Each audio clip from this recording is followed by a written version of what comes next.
Thank you.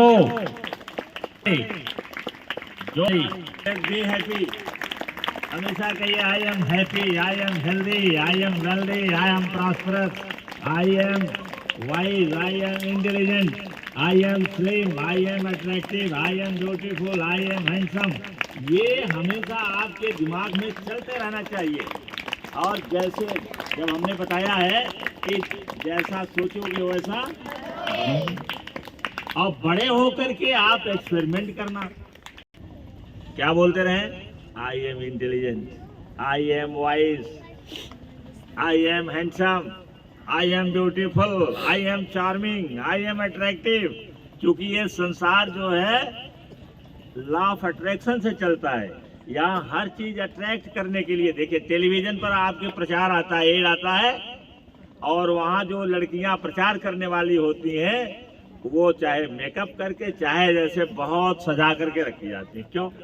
क्योंकि attraction है। आप अट्रैक्ट होंगे, वो देखेंगे उधर, तो उनका प्रचार बढ़िया होगा, है ना? ये इसी तरीके से हर जगह अट्रैक्ट करिए, मनी अट्रैक्ट की जाती है। क्योंकि ये भी बताया जाता है स्पिरिचुअल है, आध्यात्मिक चीज है, अट्रैक्ट किया जाता है। ऐसे हर चीज अट्रैक्ट किया जाता है, सफलता अट्रैक्ट की जाती है। तो देखिए आज का जो आपका टॉपिक है, आज का टॉपिक बहुत ध्यान से सुनिए, और इसमें जो अध्यापक अध्यापिकाएं हैं, टीचर्स एंड मैम्स, उनको भी मैं कहता हूं कि बहुत ध्यान से सुना करो। आपकी जिंदगी खत्म नहीं हो गई है, जिंदगी तो बनती ही है सयाना होने पर। अब हमको जो ज्ञान हुआ बचपन में थोड़े हुआ है, बचपन में तो हमें याद ही नहीं है कि क्या पढ़ाया गया हम, और उस समय ये सब था नहीं। तो बड़े होने पर ही ज्ञान हुआ। तो बड़े होने पर ज्ञान जब हुआ तो मैंने ठाना, ये हमने प्रतिज्ञा किया कि मैं अपने बच्चों को छोटे पर से, नर्सरी से ये सब सिखाऊंगा, ताकि ये बड़े होकर के बहुत बड़े आदमी बने और हमारे देश को बदल दें। अपने देश को आप बदलिए।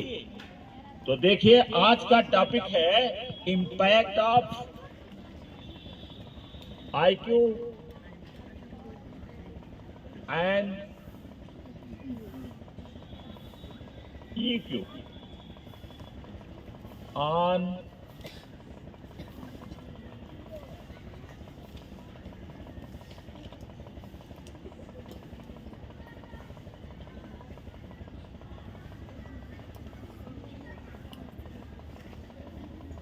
कि आपके जीवन में सफलता के लिए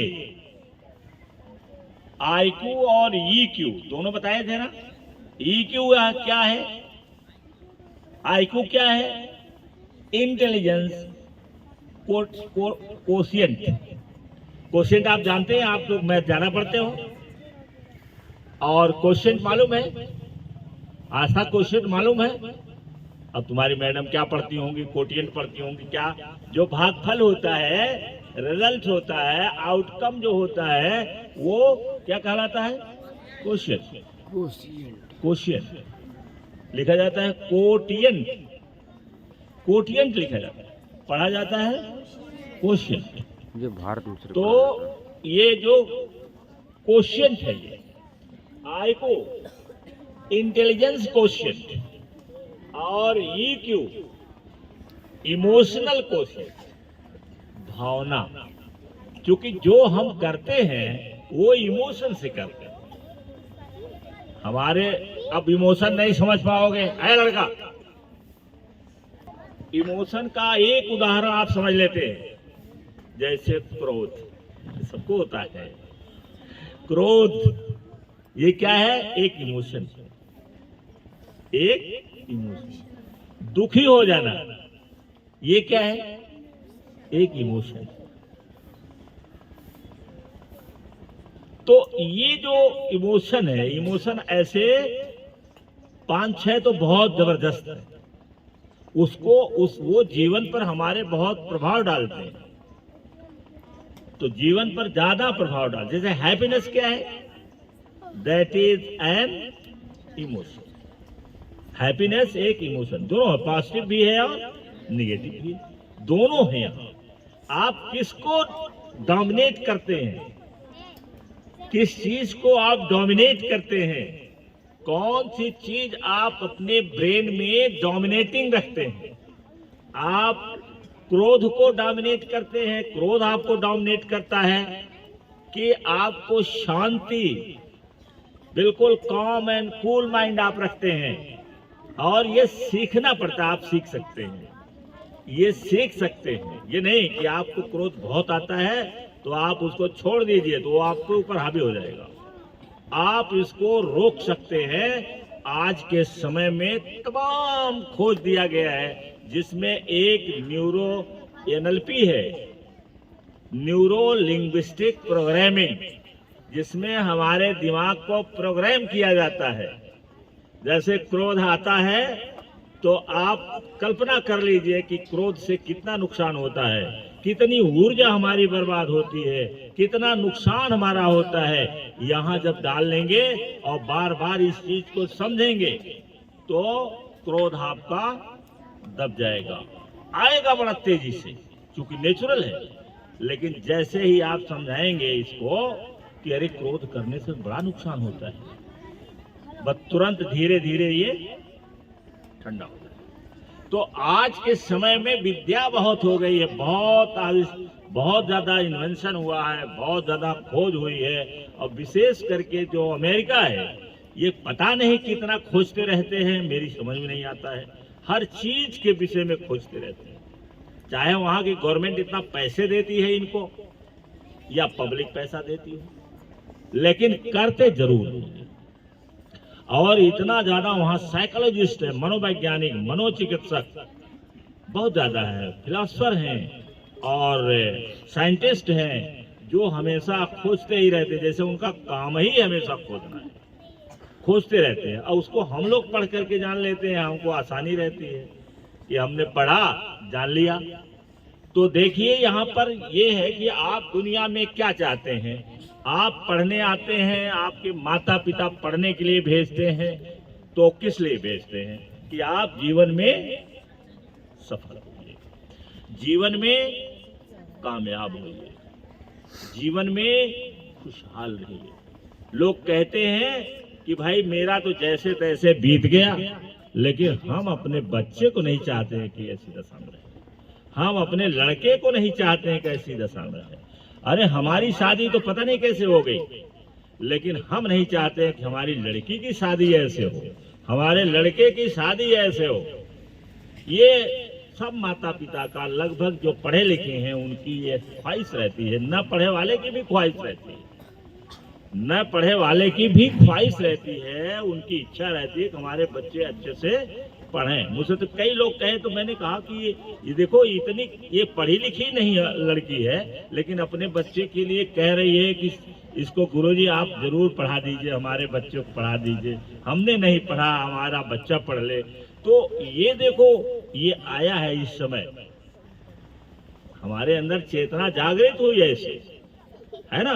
तो आप क्यों पढ़ना चाहते हैं, क्यों माँ पढ़ानी चाहती है, क्यों माँ चाहती है कि हमारा बच्चा पढ़े, चाहे हम आधा पेट खा के सोए, क्यों चाहती है कि आप जीवन में सफल हो। इसलिए ना, और सफल होने का मतलब क्या है कि जो उद्देश्य आप बनाइए उसको पूरा कर लीजिए और आप धनी रहिए, समृद्ध रहिए और खुश रहिए। यही तो है सफलता का मतलब। क्या हुआ? सफलता का मतलब है कि जो उद्देश्य बनाए हो उस उद्देश्य को पूरा कर लो, चाहे छोटा हो चाहे बड़ा हो। वैसे छोटा उद्देश्य बनाना ये महापाप है, बड़ा उद्देश्य हमेशा बनाइए, हमेशा बिग, थिंक बिग। एक किताब ही सिर्फ लिखी है, थिंक बिग। तो आप बिग सोचिए, बड़ा सोचिए, ऐसा सोचिए कि जो आसपास दिखाई ही नहीं पड़ता हो उसको सोचिए और पूरा कर ले जाइए, आपको खुशी मिल जाएगी। ये है सफलता। आप संपन्न बन जाइए, समृद्ध बन जाइए, स्वस्थ रहिए, आप सफल हैं। ये तो सफल आदमी है। कामयाब लड़का किसको कहते हैं, कामयाब लड़की किसको कहते हैं? कि जो लड़का घर में ला करके अपने माता पिता के अनुसार उसको धन दौलत देता हो, घर बनवा देता हो, ये सब कर देता हो, ऐसा कर देता हो। अमेरिका में भारत के भाटिया जो गए थे पीएचडी करने लिए और वहाँ वॉरेन बफे से बहुत ज़्यादा प्रभावित हो गए, और एक कोई और हैं उनसे प्रभावित हुए, बिजनेस में आ गए। और जब बिजनेस उनका चला तो गूगल वाले ने खरीद लिया उसे, क्योंकि गूगल नहीं चाहता है कि हमारे सामने कोई और भी तैयार हो, उसको आप पैसा दे करके। तो उन्होंने पहला काम किया, अपने माता पिता के लिए भारतवर्ष में बंगलौर में शानदार बंगला बनवाया और समुद्र के किनारे, और गाड़ी उनको जो उन्होंने कहा या महंगी सी गाड़ी और ड्राइवर रख दिया उनके अपने माता पिता कि जहां ये जाना चाहेंगे इनको ले जाना। और इस मकान जो बनवाया, शानदार मकान बनवाया। तो किसने किया इस काम को? किसने किया? भाटिया जी ने किया। पूरा नाम हमको मिस कर रहा है। भाटिया जी ने किया। अमेरिका गए थे पीएचडी करने के लिए, लेकिन वहां पर रॉकफेलर और ये वॉरेन बफे से बहुत प्रभावित हुए और बिजनेस शुरू कर दिया। और इतना पैसा दिया गूगल वाले ने उनको, कंपनी जो बनाए थे उस कंपनी के लिए, कि उससे पहला काम उन्होंने किया कि अपने माता पिता के लिए शानदार बंगलौर में घर बनवाया, गाड़ी खरीद के रख दिया, ड्राइवर रख दिया कि जहां हमारे माता पिता घूमना चाहे, जाना चाहे, उसको रख। तो अब लड़का कौन कामयाब है?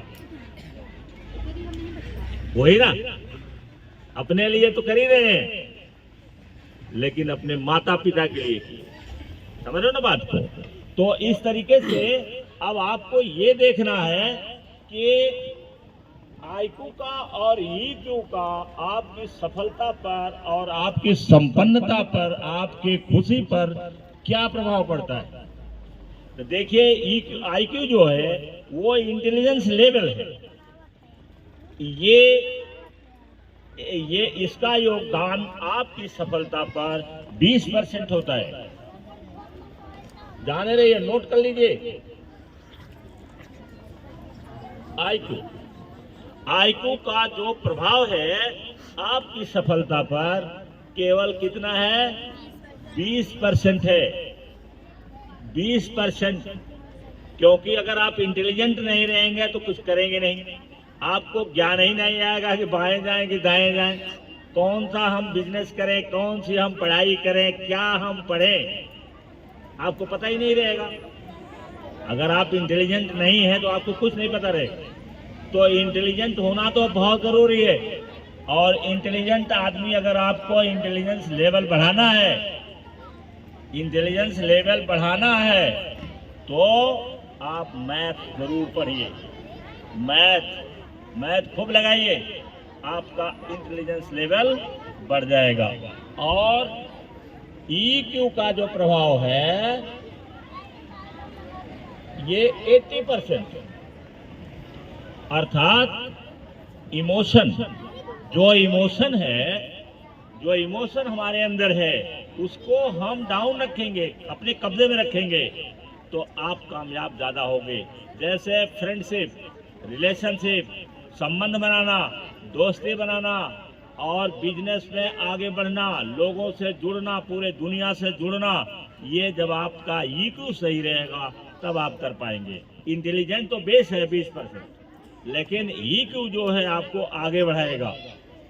ईक्यू आपको आगे बढ़ाएगा। जैसे आप बहुत अच्छे विद्यार्थी हैं, अपने टीचर से अच्छा संबंध रख रहे हैं, उसके पास जाते हैं, बोलते हैं, और हमारे देश में, बाहर में नहीं है, हमारे देश में चरण स्पर्श होता है। आपने चरण स्पर्श किया और उनसे प्रणाम किया तो वो खुश हो जाएंगे और आपकी वो जरूरत पड़ने पर आपको सहायता देंगे और आपको रास्ता बताएंगे। ऐसा करेंगे ना?